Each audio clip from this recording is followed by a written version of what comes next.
Tengo amigos de más de una veintena de países y a los que quizás más admiro son a los de Colombia. Qué gente para más amigable, trabajadora, sincera, emprendedora, conversona. Me imagino que a una gran parte de los colombianos los podemos calificar con semejantes adjetivos, pero Colombia, un hermoso país con una gente maravillosa, debería ser un paraíso, pero por desgracia es todo lo contrario.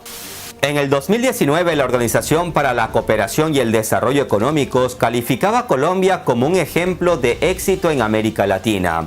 Pero si analizamos unos datos de impacto, no queda tan claro por qué Colombia es un ejemplo de éxito. Si actualmente en Colombia hay 21 millones de personas pobres, es decir, el 42% de la población colombiana es pobre, el 42% de la población. Y con ese espantoso dato, Colombia no puede ser ejemplo de éxito ni en Afganistán. Además, el número de desplazados es de más de 8 millones, mientras que el asesinato de líderes sociales crece. Solo en este año han matado a más de 70. Así que con estos datos espeluznantes de desplazados y de asesinatos de líderes sociales, Colombia no puede ser ejemplo de éxito ni en Siria. Si esto se suman los casi 50 muertos en las actuales protestas, más los más de 500 desaparecidos, sí, desaparecidos en medio de las protestas, Colombia parece ser un infierno en la tierra para aquellos que luchan por sus libertades y reclaman más justicia a sus gobernantes. Pero ¿qué es lo que ha generado en los últimos días un gran movimiento de protestas en Colombia?, se preguntarán ustedes. Eso es algo que se resume en la propuesta del presidente Iván Duque de una reforma tributaria. ¿Por qué se le ocurrió esta genial idea al gobierno de Duque? Bueno, deben saber primero que debido a la pandemia, el PIB de Colombia se contrajo en el 2020 un 6,8%. Una caída en el PIB que es considerada como la peor de la historia de la nación. Como resultado, muchas personas perdieron sus empleos, 500,000 de negocios tuvieron que cerrar, mientras los índices de pobreza crecían a un ritmo acelerado y la clase media se contraía. A todo esto se suma que el Estado se ha quedado sin dinero. Hasta hace poco no les alcanzaba ni para comprar vacunas. Con estos malos datos sobre la mesa, al gobierno de Duque no le quedó otra que proponer una reforma tributaria que, entre otras cosas, le impondría un IVA del 19% a productos y servicios como la gasolina, la luz, el agua, el gas, servicios funerarios y toda una variedad de dispositivos electrónicos como computadoras. Si bien cierto sector como los ricos y la clase alta intentan entender el porqué de la reforma tributaria, en parte porque tienen el dinero para pagar unos cuantos pesos más al mes, los pobres y la clase media contraída por la pandemia y que la están pasando mal, no les hacía gracia, especialmente cuando se recordaba un dato que pone la piel de gallina. El gobierno colombiano propuso una reforma impositiva que buscaba recaudar cerca de 6.300 millones de dólares a costillas del sector más vulnerable, al tiempo que se estima que cada año los políticos corruptos colombianos se roban más de 18.000 millones de dólares. Es decir, los políticos se roban 3 veces más de lo que ellos mismos quieren recaudar a base de impuestos en una época dura, cuando crece el número de pobres y cuando crece el desempleo. ¿Por qué el pueblo debe pagar lo que los políticos corruptos se roban? Además, nadie garantiza que los 6.300 millones de dólares que querían recaudar en impuestos con la reforma tributaria serían destinados a pagar deudas, pues lo más seguro es que varios milloncitos se hubieran perdido en el camino y hubiesen sido depositados en las cuentas de algún político en Panamá o Luxemburgo. Pues es comprensible el estallido social, pero ojo, las protestas deben ser pacíficas. El problema es que siempre están los desadaptados que crean violencia y saqueos, y es algo que nadie debe permitir ni tolerar. La violencia y los saqueos están mal, queridos hermanos, no porque en Estados Unidos lo hagan está bien, no. Eso está mal, y es algo que los manifestantes pacíficos no deben permitir porque echan por tierra el objetivo popular. Ahora, ¿creen ustedes que es necesario protestar? Y es que, aunque en promedio en Colombia están muriendo más de 400 personas al día a causa del coronavirus, eso no ha impedido que en variadas ciudades como Bogotá, Cali, Medellín, Pereira, etc., la gente saliera a protestar, porque entienden que el gobierno es más peligroso que el mismo virus. A lo que se suma que el gobierno quiere verles la cara de tontos mientras se roban la plata. Repito, 500,000 de negocios han tenido que cerrar en Colombia en el último año. la pobreza incrementa, la gente no tiene ahorros, no tiene trabajo, la están pasando mal. Si se pone más mano dura con la corrupción, el pueblo no debe pagar los platos rotos. Llegados a este punto es donde nos preguntamos, ¿dónde están las organizaciones de derechos humanos y los países democráticos defensores de los derechos de las personas para elevar la voz contra el gobierno de Colombia por reprimir a los manifestantes en las protestas donde casi 50 jóvenes han perdido la vida y más de 500 han desaparecido? Pues estas organizaciones y gobiernos amantes de la democracia o están de rumba o enfermos o no quieren hablar. ¿Por qué? Porque el problema que vive Colombia hoy en día, aparte de ser un problema económico-social, es un problema político. Y Colombia es uno de los mayores aliados de Estados Unidos en América Latina, por lo que si desde Estados Unidos no dicen nada, no esperemos que Alemania, Reino Unido, España, Francia y todos los demás compadres de Estados Unidos eleven la voz y pidan sanciones para el gobierno colombiano por matar a su pueblo, porque no lo van a hacer. Y si elevan la voz no lo hacen de forma contundente, algo que sí ocurre durante las protestas en Rusia, por ejemplo, país al que le llevan las sanciones hasta si por las mañanas sale el sol en Moscú. Eso se llama doble moral, estimados amigos, y por denunciar esta doble moral, muchos me tachan de comunista y de rojo, sin entender mucho de historia y política. Ese es el otro gran problema de América Latina, la educación, porque la gente no logra entender conceptos básicos como los expuestos y denunciados en este canal.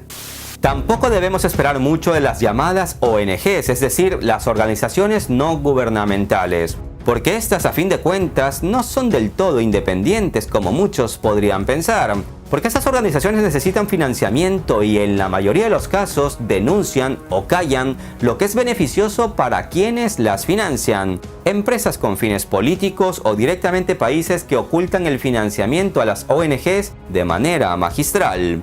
Pese a todo, el director ejecutivo para las Américas de Human Rights Watch, que es una organización no gubernamental dedicada a la investigación, defensa y promoción de los derechos humanos con sede en Nueva York, sí me ha sorprendido, pues en su cuenta de Twitter ha estado denunciando cómo los policías colombianos han estado usando, por ejemplo, lanzadores de proyectiles múltiples de alta velocidad horizontales, y ha resaltado que eso no se ha visto nunca en América Latina y ni siquiera en Estados Unidos.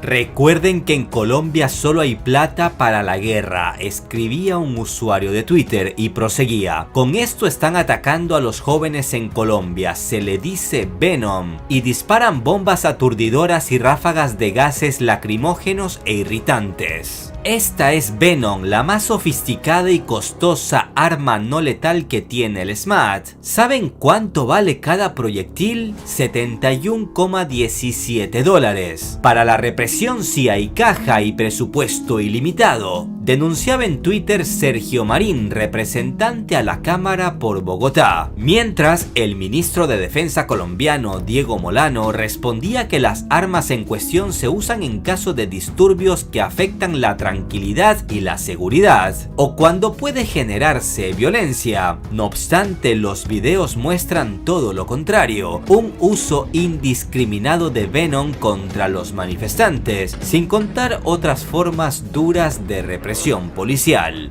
Ahora, ¿por qué en Colombia hay tanta violencia? El reconocido actor colombiano Andrés Parra, que ganó fama internacional por interpretar magistralmente a Pablo Escobar en una serie, explica muy bien esta pregunta y lamenta que a toda una generación de colombianos se le haya inculcado la muerte como solución a todos los problemas. Como sabemos, el narcotráfico es un gran generador de violencia y pese a que en Colombia hay 7 bases militares estadounidenses que tienen como objetivo paliar este mal, en realidad los datos muestran todo lo contrario. Nunca en la historia se ha exportado tanta droga desde Colombia a Estados Unidos como la que se ha exportado en la última década. Eso quiere decir que o la DEA en Colombia anda bailando cumbia y no hacen bien su trabajo, o son ellos mismos los que andan metidos en el negocio. Pero en fin, no me quiero meter en este tema a fondo, solo lo quería mencionar como una de las causas de la violencia en Colombia. Por eso, si las bases militares de Estados Unidos no cumplen con su papel de acabar con el narcotráfico, los gringos deberían salir de Colombia ya. Pero Duque no tiene los pantalones bien puestos para atreverse a hacer tal petición. Además, hay un punto importante en este asunto. Los líderes de las actuales protestas aseguran que el narcotráfico está detrás del caos y el vandalismo causado durante las manifestaciones. El actual presidente de Colombia, Iván Duque, es tan impopular a estas alturas que casi el 70% de la población desaprueba su mandato. Y es que no solo ha propuesto proyectos tan impopulares como la reciente reforma tributaria, sino que también ha alentado concesiones mineras y energéticas en territorios en conflicto, ha promocionado un cuestionado cambio al sistema de pensiones, ha promovido un decreto que abre las puertas para la fumigación de cultivos de coca con glifosato y en general ha estado dictando una serie de medidas impopulares que empujan a la población a las calles. Todas estas reformas ocurren mientras sus compadres de gobierno se roban la plata. Repito, en promedio cada año los políticos colombianos roban más de 18.400 millones de dólares, que es más o menos lo que muchos países como Nicaragua producen en un año. Es una barbaridad y es algo que no se puede tolerar. En Colombia los tipos de corrupción más frecuentes son el soborno, la apropiación de bienes públicos, la extorsión y el nepotismo. Entre 2009 y 2016 en Colombia se registraron ante las autoridades casi 4.000 casos de corrupción, pero hubo solo 326 sanciones disciplinarias relacionadas con corrupción. Y la plata nunca apareció. Los investigadores consideran que en las últimas 2 décadas no ha habido muestras de que Colombia está mejor que antes, y con Duque no hay muestras de que Colombia pueda mejorar. Por desgracia, ni siquiera la pandemia ha hecho que los políticos sin escrúpulos dejaran de robar y defraudar recursos destinados a la contención y manejo de la crisis. En plena pandemia ha habido sobreprecios, direccionamiento contractual, cubrimiento de favores públicos, uso de recursos para objetos innecesarios, etc. Y todo esto ocurre ante la mirada ciega de senadores, ministros y hasta del mismo presidente. Presionado por el masivo descontento que coincide además con una fuerte suba de casos de coronavirus, el presidente Duque se fue moviendo de postura respecto a la reforma tributaria. Primero negó cambios, después llamó a consensuar variantes y finalmente anunció el retiro del proyecto. No obstante, las protestas continúan. ¿Por qué? Porque de fondo hay un descontento generalizado. Todos los problemas colombianos estuvieron cociéndose en una olla bajo presión durante décadas. Y esta olla estalló cuando Duque anunció la reforma tributaria. Las protestas continúan pese a que se anuló el proyecto de reforma tributaria porque la gente pide que haya cambios estructurales en la policía ante el aumento de la violencia. Se resisten a una reforma a la salud que básicamente empeora las cosas. También quieren que se cumpla el acuerdo de paz que se firmó en 2016, especialmente en lo que respecta a la protección de líderes sociales y de excombatientes, y rechazan la desigualdad y el aumento de la pobreza. ¿Qué es lo que más me indigna de todo lo que pasa en Colombia? Primero, que ninguna potencia mundial salga a denunciar con contundencia la violencia y la represión en Colombia.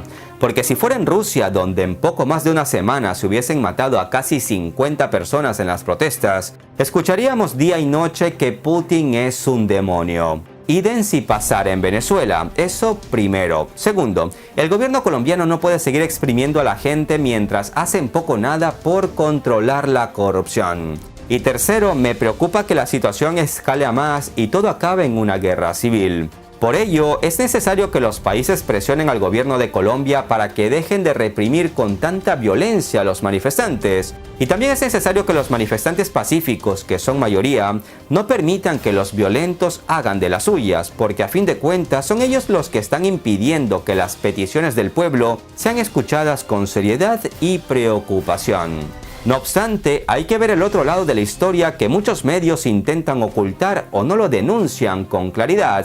Basta con poner en YouTube o Twitter o donde sea violencia policial en las protestas en Colombia para ver cómo los agentes del orden causan caos en la población y cómo hay sicarios o agentes o no sé quién infiltrados entre los civiles para causar más desorden y violencia.